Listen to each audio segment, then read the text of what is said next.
இது என்னன்னு தெரியுதா? இது நம்ம பழைய அருவா. நம்ம வீடுகளில் முந்தி பயன்படுத்தின அருவா. அது வந்து இப்போ யூஸ் பண்ண தெரியாமல் நிறைய பேர் வீட்டில் வச்சுருப்பீங்க. அம்மா பயன்படுத்தினது, பாட்டி பயன்படுத்தினது அப்படின்னு யூஸ் பண்ண தெரியாமல் வச்சுருந்துருப்பீங்க. அதை வந்து நம்ம திரும்ப யூஸ் பண்ணணும்னு நினச்சோம்னா ரீக்ரோ பண்ணுறதுக்காக இப்படி பண்ணியிருக்கோம் ஒரு ஐடியா. இது பண்ணலாம். இது வந்து ரொம்ப ஈஸியாக இருக்குது. எப்படி அப்படின்னா, கீழே பாத்திரத்தையும் வச்சுக்கலாம். நம்ம இப்போ காய்கறிகளை எடுத்து கட் பண்ணும்போது கட் பண்ணி நேரே கீழேயும் விழுந்துடும் நம்ம பொருளுக்குள்ளே. முந்தி எப்படி பண்ணுவோம் அப்படின்னா, இப்படி காலுக்குள்ளே வச்சு இதை இப்படி உட்காந்துருந்து காலுக்குள்ளே இப்படி வச்சுக்கிட்டு வெட்டுவோம். இது பெரட்டும், இந்த அருவா வந்து பெரட்டும். ஆனால் இப்போ இதில் ஃபிக்ஸ் பண்ணியிருக்கிறதுனால இது பெரட்டாது.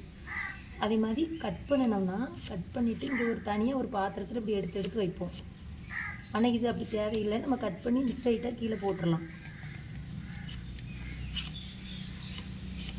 அதுபோல் இன்னொரு ஆப்ஷன் இதில் என்ன இருக்குது அப்படின்னா, நம்ம தனியாக அருவாளை வச்சு கட் பண்ணும்போது கீழே ஒரு பலகை ஏதாவது போட்டு உட்காந்து கட் பண்ணுவோம். ஆனால் இந்த பலகை இதோடய ஃபிக்ஸ் ஆகிடுச்சு. இந்த பலகை ஃபிக்ஸ் ஆகிடுச்சு. அதனால் தனியாக ஒரு பலகையை தூக்கிட்டு போகணுன்னு அவசியம் இல்லை. இது உண்மையிலே யூஸ்ஃபுல்லாக இருந்தது அப்படின்னு நினச்சா உங்கள் வீட்டில் இருக்கிற அருவாளையும் இப்படி நீங்கள் மாற்றி பயன்படுத்தலாம். ஏன்னா சிலர் வந்து பாட்டி பயன்படுத்துனது, அம்மா பயன்படுத்துனதுன்னு யூஸ் பண்ண ஆசைப்படுவாங்க. பட் இதை வந்து காலுக்குள்ளே வச்சு வெட்டுறதுக்கு அவங்களுக்கு ஈஸியாக இருக்காது.